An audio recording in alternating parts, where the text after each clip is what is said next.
We are going to review the different types of dimension levels, the different types of elevation, how to get everything in order for your multi-print and what a multi-print is. So these are the things that we're going to go over: elevation types, renumbering your unit numbers, removing your unit numbers for presentation purposes, capturing your images, assembling those images, importing a picture for your presentation, multi-print, and then what the different dimension levels are and which ones we're going to use today. So first things first, I want to just make sure we go over how my KCD is and how we're going to, what I'm going to show you. So this is my top elevation. This is my top view. This is your bird's eye view of your design. If we hit our spacebar twice, it's going to go to this dark highlighted grayed wall. And this is my front elevation. So we're going to toggle through our top and our top elevation and our front elevation throughout this multi-print. The other thing that I want to go through are the different types of dimension levels. So dimension level 0 takes away all of your measurements. And I'm going to add the unit numbers as it would typically be in your drawing. So dimension level 0 has no width, height measurements. Dimension level 1 has in your front elevation, the width of your units, the width of the wall, and the height of the wall. In the top elevation, it just has the wall width. If we go to dimension level 2, it will have your width of your units. And then my KCD has inside dimensions. So it's inside space from panel to panel. So this unit is 28 1/16 from inside the panels for that particular unit. So it's going to include the height of the unit, the height of the wall, the width of the wall, and the width of your units. Dimension level 3 is everything we just talked about, but also including the depth. So I prefer, when I'm preparing designs for a client, to include this in my top elevation so that they understand that the units on this wall are 12 inches, the units on this wall are 14, trying to be as transparent as possible. I like it in my top view, but not my front view. Front view, it could just be a little overwhelming. The front view goes through what your openings are, what the widths are, what the heights are. So there's a lot that just might be overwhelming and confusing to your client. Dimension level 4 is going to be everything we just discussed, including the height or width of your panels. So now it includes 3/4 inches everywhere. So it's telling the client that that's the height and width of your panel and shelves. So I'm going to go into dimension level 3, hit my space bar twice so it comes back up to the view I want. But I also want to talk about these numbers, 66, 67, 68. These are unit numbers. Every time you place a unit, it will go in the next sequential order. So if you are designing partially on this wall, then you come over to the right wall and design some units and you put something on the back wall, it's going to go in the order that you add a unit. So this might be 1, 2, 3, 4, 5, 6, and it just might be all out of order. If that's the case, you can go up to change, renumber all units, and it'll put everything in sequential order for this room and the other rooms in the project. For purposes for presentation, I don't want to show the unit numbers. It just might be a little confusing. So I'm going to take them off. So you can left click on view and just unselect show unit numbers. And then the other thing is, if you ever see a Control Shift U, those are shortcuts you can use on your keyboard to do the same thing. Same thing with dimensions. You can hit D0, D1, D2, D3, so on, or you can click on dimensions or use this box. We are going to use these two buttons today. It's going to be add a drawing to your multi-print and then print your multi-print.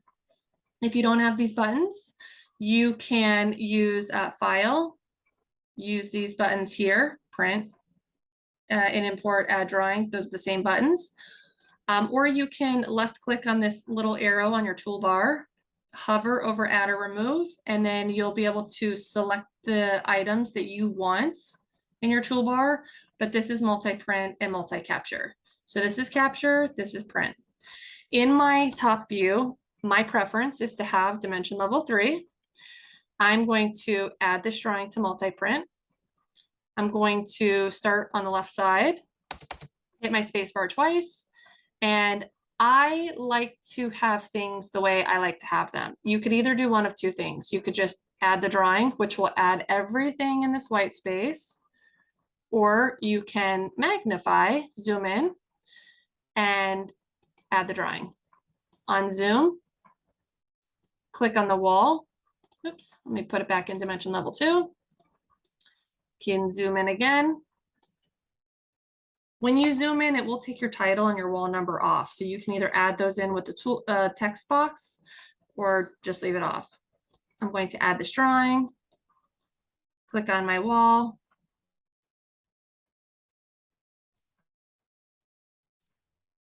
I'm going to add this drawing. Now that I have the images that I want, I'm going to click on 3D. My preference in presentation is to have my top view in dimension level 3, all of my front views that are designed on dimension level 2, and then a 3D so that my client and the department that's cutting this knows exactly what it is we're getting. So this is from the back wall to the front wall, excuse me, where the door is. I'm going to add this drawing to a multi-print. I'm going to just click so I get my dialog box and click on options. I'm going to hide from drawing. I want to remove the wall where the door is.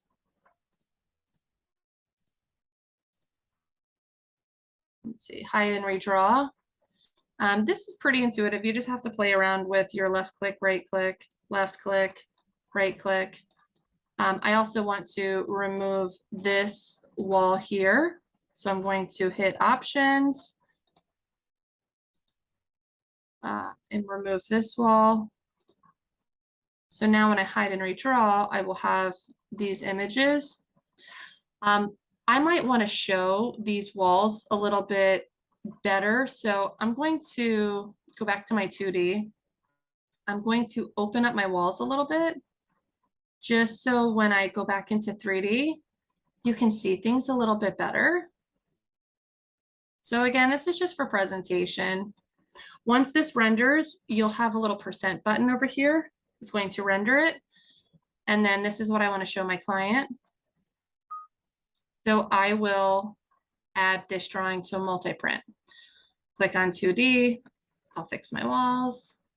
But I also want to include some of these tie hooks. I'm not going to include all of the images of all of the accessories, but I am just going to show one. So I'm going to click on my print multiple drawings just to see, make sure I have everything that I need. So these are all of the images, and I'm scrolling down that I wanted. This is your header. This is usually where your company information would be, and then your client information, if that was what you wanted. But I want to include a picture of one of the accessories. So I'm going to close. I'm going to go to my accessory here, and I'm just going to snip it. So you could do this one of two ways. I like the snipping tool. You can just select it and save it. And in here, you're going to make sure that you're in your PC here. So I'm going to double click on my KCD. I'm going to scroll down to where it says pictures, double click, and this is where I want my picture to be. So this is my tie hook. I will hit OK. And I'm going to delete this, or I could just right click, save image as KCD. Oops, KCD. And if you have to go into your PC, you can do that. It's wherever it shows up. Pictures. Tie hook. I'm just going to hit 1 just in case you can't have anything double numbered. Hit save. And then I'm going to go back into KCD, go into File, import this picture, and then I should be able to go into my C drive, double click on KCD, double click into my pictures, and then it should be the items that I just added. So you can either click on date modified to see, or it's going to go in alphabetical order. So I will hit OK.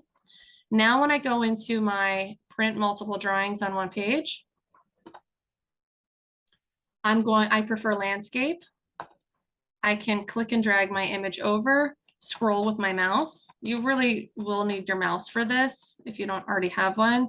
You can reposition your page, your image, and then hit next.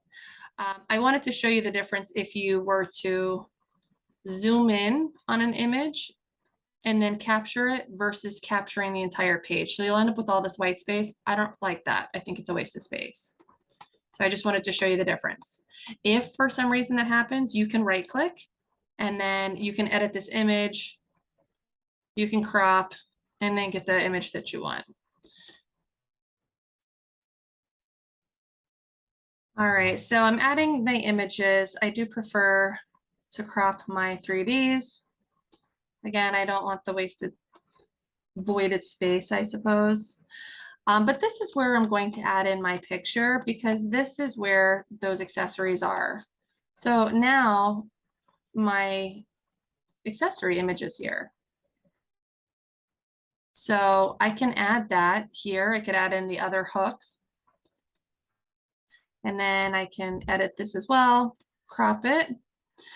You can add in a lot of different pictures. You can add in a picture of the finish. You can add in a picture of your accessories, maybe their drawings. So now I'm going to save what I've just created, all 6 pages. You can either save it. If you print, it's just going to print this one page. If you click on all, it will print all. If you preview, it'll just preview this one page. If you select all, it'll preview all. If you forgot to add a note, you can always add one here by clicking on note. So I'm going to print all. It's going to ask me what I want to do. I want to print this in a PDF, and we'll just say training. And I want it to go in my training folder or client folder. When I hit save, it's going to print all of those pages into PDF, into the folder. When I go into the folder to view, now this is a PDF. The client cannot alter this. I know without their pro, but this is the presentation that I want to show my client. I've got my top view, my front views, and I'm just going to the next page, Here's my 3D with my accessory and my back wall.